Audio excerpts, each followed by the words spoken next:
बहनों और भाइयों, सचमुच में आज मैं गोपाल भार्गव जी को भी धन्यवाद दे रहा हूं और राकेश सिंह जी, आज मैं आपका अभिनंदन कर रहा हूं इतनी बड़ी सौगात के लिए।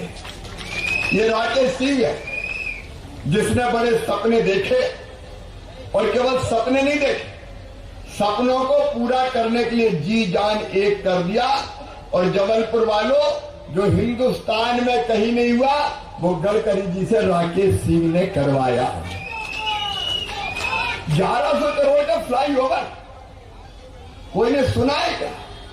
1100 करोड़ का फ्लाईओवर अभी पूरा तो बनने दीजिए, ये जबलपुर की तस्वीर बदल कर रख देगा, जबलपुर की तस्वीर बदल कर रख। और विकास की सौगात मैंने विकास प्रदर्शन भी कहा, रिंग रोड जबलपुर में बन रहा, 5000 करोड़ की लागत का रिंग रोड, 116 किलोमीटर जबलपुर पूरब, पश्चिम, उत्तर, दक्षिण, अरे केवल 4 नहीं 10 दिशाओं से जुड़ जाएगा।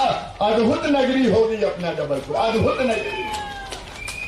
देश का पहला जियोलॉजिकल पार्क 100 करोड़ रुपए का बनेगा, जिसको देखने पूरा हिंदुस्तान जबलपुर संस्कारधानी आएगा।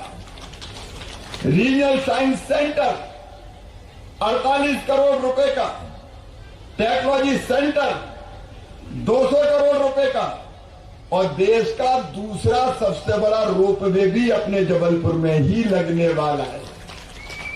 आईटी पार्क 200 करोड़ रुपए का, और आईटी पार्क एक भर गया, दूसरा बन रहा है, वो भी भरेगा। जबलपुर के बेटे बेटियों, अब तो आईटी के क्षेत्र में तुम भी झंडा गाड़ो, अपनी कंपनी बनाओ और चिंता मत करना, तुम्हें बैंक से लोन दिलाना और लोन की गारंटी लेना भी मामा की जवाबदारी है, मम्मी पापा की जवाबदारी है। पहला आईटी पार्क सफलतापूर्वक काम करता है और कई लोगों को रोजगार दे रहा है। एयरपोर्ट अपना जब देख के तो कैसा बन रहा है, 450 करोड़ का एयरपोर्ट का टर्मिनल बन रहा है। और अभी हम आ रहे हैं, हाई कोर्ट की बिल्डिंग और पूरे कोर्ट रूम बनेंगे, 460 करोड़ रुपया मैंने दिए हैं। महामहिम राष्ट्रपति महोदय भी अभी शिलान्यास करके गई है। रेलवे स्टेशन अपना, मेरे बहनों और भाइयों, 300 करोड़ रुपए का बनेगा। एयरपोर्ट जैसा रेलवे स्टेशन जबलपुर की धरती पर होगा। मदन मोहन का जो टर्मिनल है वो ही 125 करोड़ रुपए का बनेगा, 125 करोड़। और सुन लो, 5 तारीख को हम फिर आ रहे हैं प्रधानमंत्री जी को लेके। बोलो आए कि नहीं आए? लेकिन कुछ लोगों को बड़ी तकलीफ होती है, मैं आता हूं, बोले बार बार आए। अब जलने वाले जला करें, हमें परवाह नहीं है। लेकिन 5 तारीख को इसी मदन महल पर 100 करोड़ रुपए का रानी दुर्गावती जी के स्मारक का भूमि पूजन किया जाएगा। और सुनो जबलपुर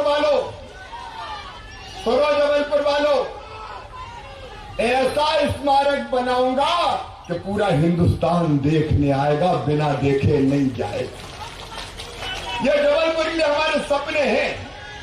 आज जरा ईमानदारी से मुझे बताना, दिल पे हाथ रख के, जितने विकास के काम हमने जबलपुर में किए, कभी कांग्रेस ने किए थे क्या?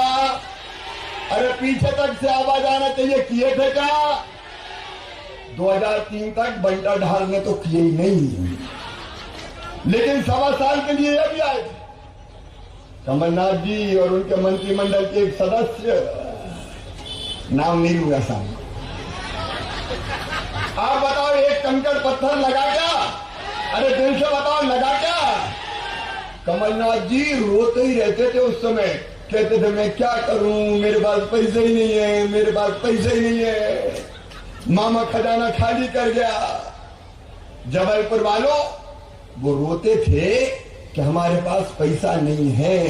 अच्छा भैया, ऐसा रुआऊ मुख्यमंत्री आ जाए जो कह दे मेरे पास पैसे नहीं, मैं क्या करूं, तो धन्यू पर कोई भी मुख्यमंत्री बना दो, बैठे बैठे कह मैं क्या करूं, पैसे नहीं है, पैसे नहीं है, पैसे नहीं है।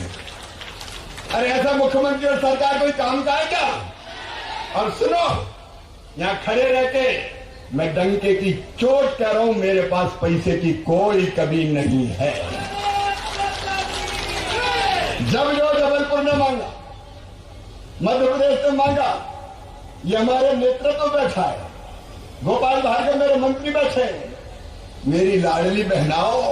जब मैंने कहा कि बहनों के खाते में पैसा डालूंगा हर महीने, तो कई ने कहा कि वैसे वैसे कह रहा होगा, डाल थोड़ी पाएगा। और कांग्रेसी भी बयान देते रहते थे, कहां से हो जाएगा, कहां से हो जाएगा। बताओ हर महीने खाते में पैसा आ रहे कि नहीं आ रहे? जनता को भी दूंगा और विकास में भी कोई कसर नहीं रखूंगा मेरे बहनों और भाइयों, कोई कसर नहीं रखूंगा। और एक बात और सुन लो, इंदौर और भोपाल के बाद तीसरी मेट्रो ट्रेन की सिटी होगी तो संस्कार धानी होगी, जबलपुर होगी। हमने जबलपुर को बड़ा कस्बा नहीं रहने दिया, अब सुंदर महानगर बनाया है संस्कार धानी वालों। जितना अन्याय किया था कांग्रेस ने, जितना अन्याय किया था, अन्याय ने पाप किया। जबलपुर के साथ भेजो, कभी जबलपुर को आगे बढ़ने नहीं दिया। ब्याज सहित पूरा करके आपको दे रहे हैं जबलपुर वालों, ब्याज सहित पूरा करके दे रहे हैं। खुशी की बात है, आज जबलपुर बदल रहा है, आगे बढ़ रहा है और अभी तो और आगे कई मंजिलें तय करना है मेरे बहनों और भाइयों। जबलपुर को किसी से पीछे नहीं रहने देंगे, बल्कि लोग जलेंगे जबलपुर से कि जबलपुर को इतना दे दिया।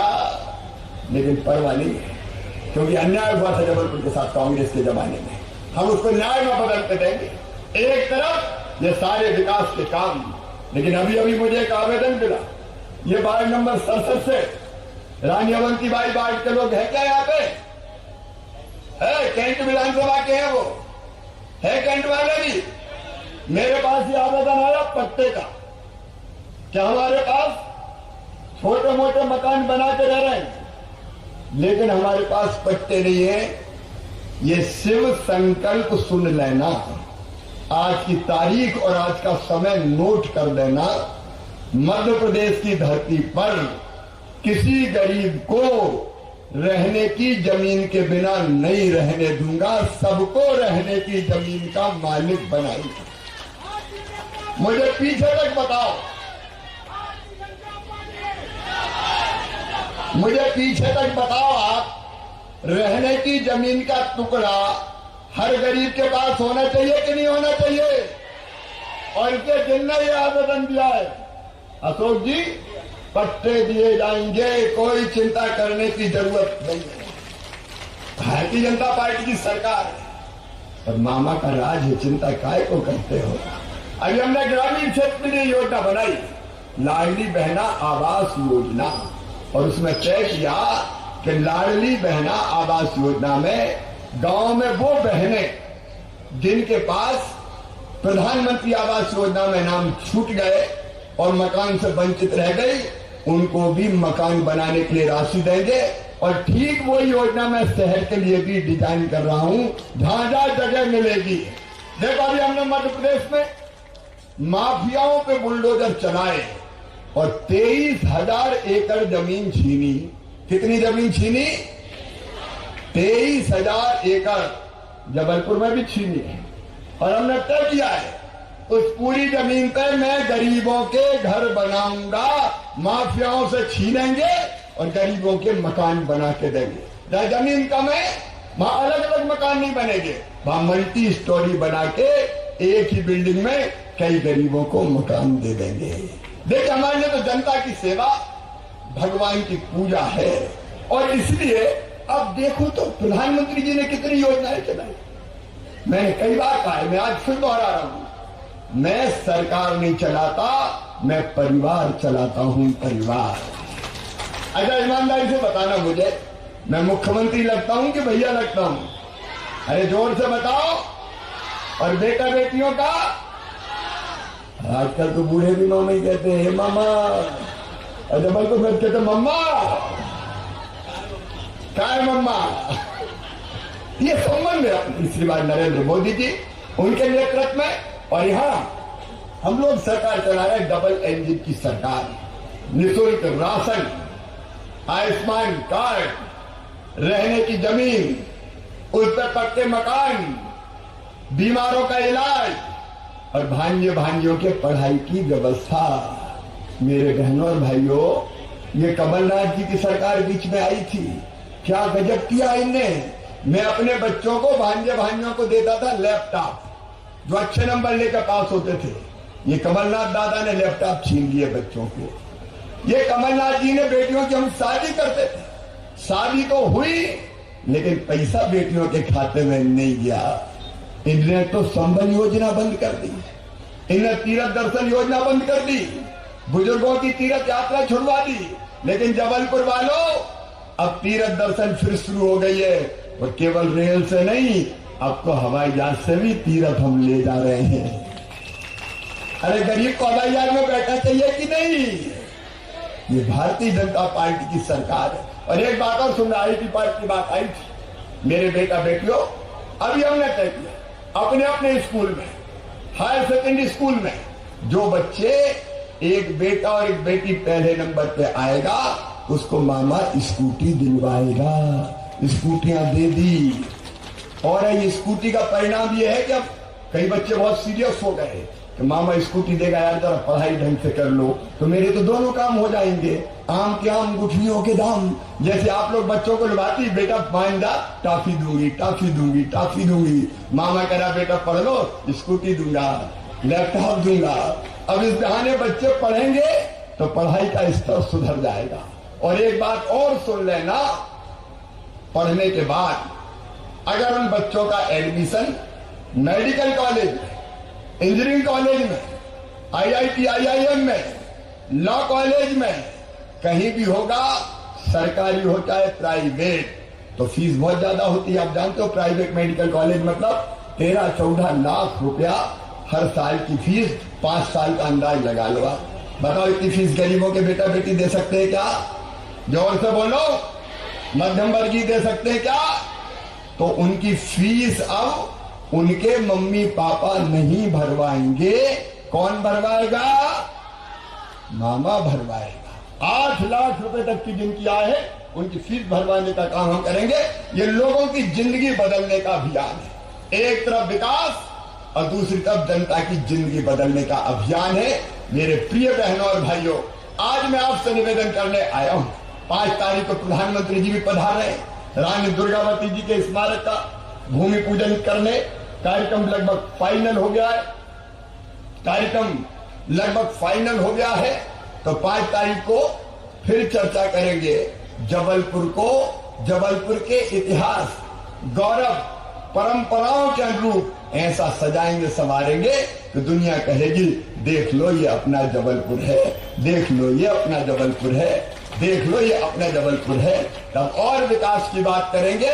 आज तो राकेश सिंह जी ने एक मांग यहाँ पे की है जिसको मैं बहुत, देखिए रानी दुर्गावती 52 गढ़ों की रानी थी, और 52 गढ़ की रानी दुर्गावती की 52 फीट ऊंची प्रतिमा लगेगी। 52 फीट ऊंची धातु की, मिश्रित धातु की प्रतिमा लगेगी और इतना बढ़िया स्मारक बनेगा। लेकिन आज राकेश जी ने मांग की है कि इस फ्लाईओवर का नाम भी रानी दुर्गावती कर दिया जाए। तो बोलो कर दिया जाए क्या? अरे सब पीछे तक बताओ, कर दिया जाए। इस फ्लाईओवर का नाम रानी दुर्गावती होगा। आओ मेरे बहनों और भाइयों, मैं केवल एक सवाल पूछता हूं, चुनाव काय के लिए होते हैं? विकास के लिए होते हैं कि नहीं? तो आप बताओ, जो विकास करे और जो जनता की भलाई के काम करे, उनको जिताना चाहिए कि नहीं जिताना चाहिए? अरे पीछे वाले भी बताओ रे भैया हो। तो कांग्रेस ने कोई काम किया है क्या? मामा ने कैसा काम किया है? भारतीय जनता पार्टी ने कैसा काम किया है? और राकेश जी ने कैसा काम किया है? तो आओ, आज जाने के पहले मैं संघर्ष का शंख भी फूंक रहा हूं और आपसे आशीर्वाद भी मांग रहा हूं। आइए मेरे प्रिय बहनों और भाइयों, जबलपुर वासियों, इस क्षेत्र से तो हमारे उम्मीदवार तय हो गए। राकेश सिंह जी, राकेश सिंह को आशीर्वाद दीजिए, भारतीय जनता पार्टी को आशीर्वाद दीजिए। विकास को आशीर्वाद दीजिए, मोदी जी को आशीर्वाद दीजिए और मामा को भी आशीर्वाद दीजिए। बोलिए सबका आशीर्वाद मिलेगा। पीछे तक देखिए हाथ उठ रहे। प्रेस वालों मुझे क्या देख रहे हो यार, जरा उधर भी घुमा दिया करो, थोड़ा जनता को देखो। उठाओ दोनों हाथ। जाने के पहले आज इस विराट सभा में हम संकल्प लेंगे भारतीय जनता पार्टी को जिताने का, राकेश सिंह जी को विधायक बनाने का और यहां विजय का नया रिकॉर्ड बनाने का। उठाइए दोनों हाथ, बांधिए दोनों मुट्ठी और मेरे साथ बोलिए भारत माता की, भारत माता की, नर्मदा मैया की, नर्मदा मैया की, हर हर नर्मदे।